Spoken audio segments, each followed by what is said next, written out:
Pasensya na po kayo at medyo na huli po tong day 11. Wala ho kaming internet the whole day yesterday. For some reason, hindi ko malaman kung bakit ho nagkagano, no? But just for today, ihahabol ko po to. It is day 11. Okay, it's supposed to be meant for a Friday. So ganito po yung training menu po natin, no? So let's take into consideration po na 2 days ago we had a very hard training set, yung anaerobic power. Tingnan ho ninyo yung day 9. Napakabigat po training yun. Ayun po, kinakailangan po at least ng mga 3 to 4 days recovery bago ho ulit makabawi yung katawan, no? Para ho makatanggap po ulit yung swimmer ng kayang tanggapin ho ng swimmer ulit yung very intense training, no? So we need time to recover, and that's what we're doing now. Now this is also the best time to give endurance training, because endurance training works very well yung aerobic capacities. It works very well in this particular phase. Kung pagudo yung katawan, as I said, it's best to give them sets like this because it improves their ability to recover, no? So let's get on with this. You have here, as usual, yung technique. 15 minutes work. You can go IM drills, single arm, combination of swimming drills, kicking drills, whichever you want to give. Anything that has to do with improving the technique and covering as many strokes as you can, because we would like to stimulate the body to use the other muscle groups. Wag ho naman puro freestyle ang gagamitin natin. So kinakailangan ho paggalawin ho natin yung buong katawan, no? Para ho mapaigi ho yung kondisyon ng swimmer, tsaka medyo ma-relax din ho yung ibang portion ng katawan nila. And then we always have the core training. As you notice, this is for 15 minutes. Okay? And then the anaerobic power. Ito po yung mga sprints, 25. So you can work IM. You can work on breakouts. You can work on turns, finish.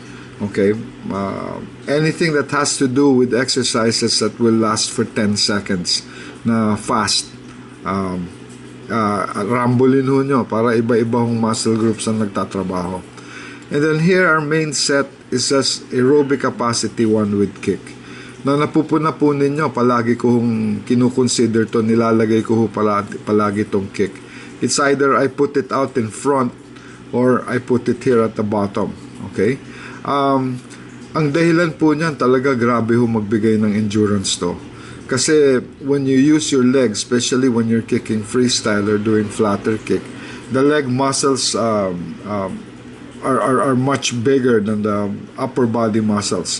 So they require and they clamor for more oxygen when you kick.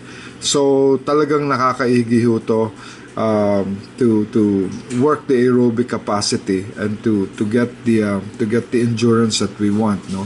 So I give a lot of kick sets, and we should give a lot more kick sets to our swimmers. And let's monitor what they're doing. Hindi lang ipaki-kick natin bago okay na, no? Kinakailangan ho talaga matutukan ho natin ng maigi para malaman po natin kung talagang siniseryoso nila yung ginagawa nila o nag-i-easy-easy lang. Hindi ho pwedeng mag-easy. Pati po tong kick, gawan ho ninyo ng table to. Naibanggit ko na ho to dati sa inyo. Well, at least for the aerobic capacity 1, let's get back to that, no? You can go IM combination with backstroke, and then yung kick, I would really recommend doing freestyle.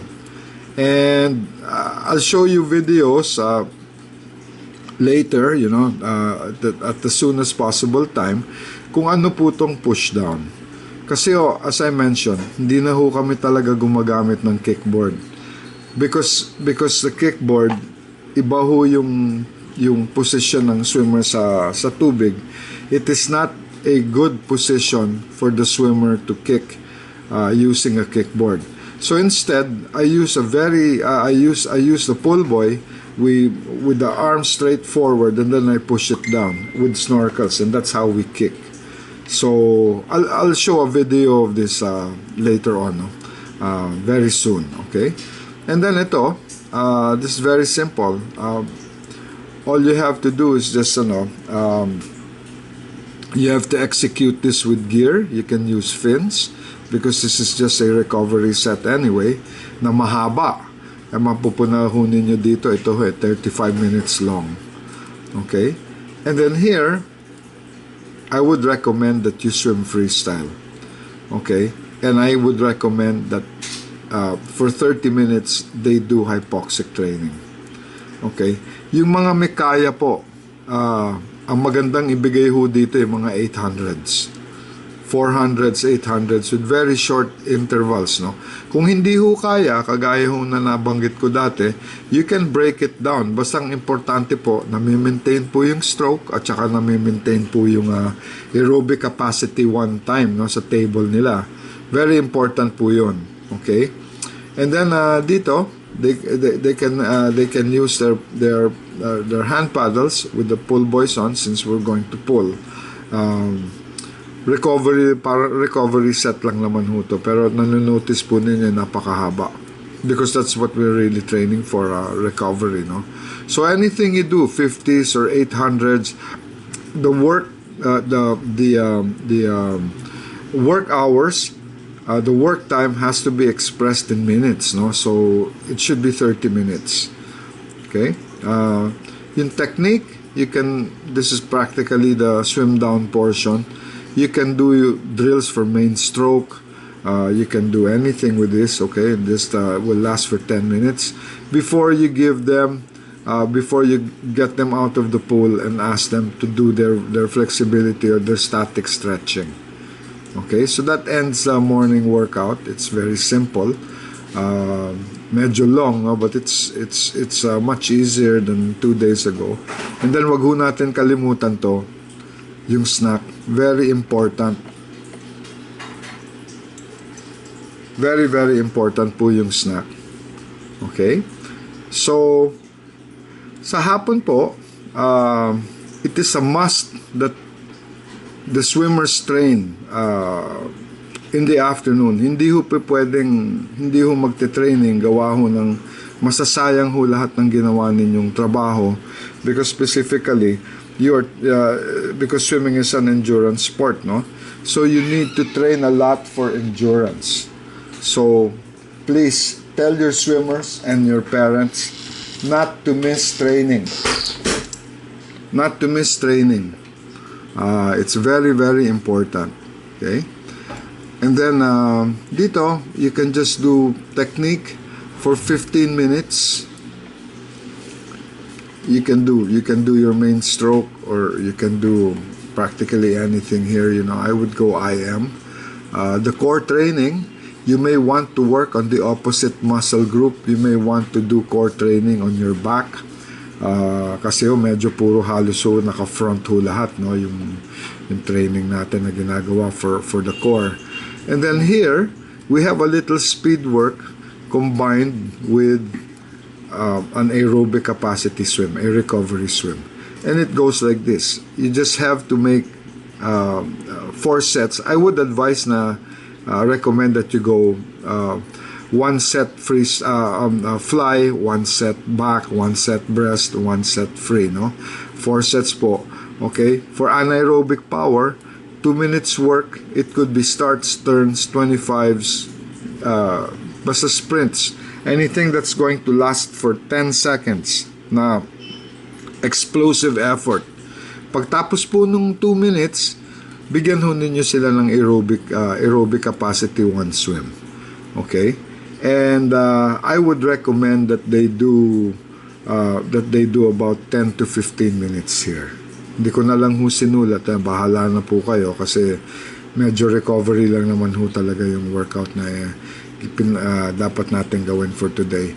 So ito po 'yon. You can go here, fly for 2 minutes, lahat po ng mga sprints, kicking, pulling, drills, whatever. 2 minutes. Okay? Tapos 10 to 15 minutes nito. Ayan po 'yan, no. Maganda ho dito talaga sa recovery yung freestyle. Kasi kung ipapa-hold breath ho nyo, dyan ho talaga nagde-develop yung endurance. Okay, so these are just details. Anaerobic power, IM, and then aerobic capacity. You can use paddles and pull buoys if you want to do so.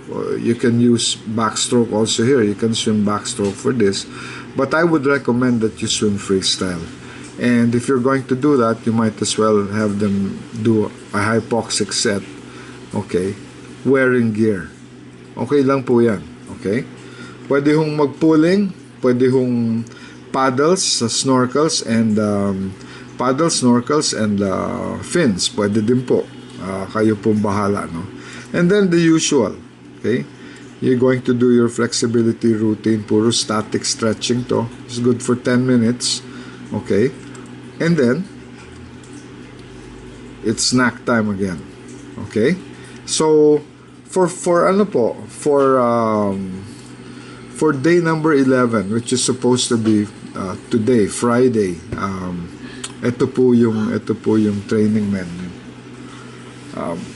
Okay, hanggang sa susunod po, I will present po yung last training menu for week number 2, which ends with the workout number 12, no? It's for day 12, the training sessions for day 12. Ayun po yung kasunod na video, yung susunod na video. Kung meron ho kayong tanong, kon lang po, email lang po, o yung mga nakakaalam po sa telephone number ko, text lang tayo, tawag.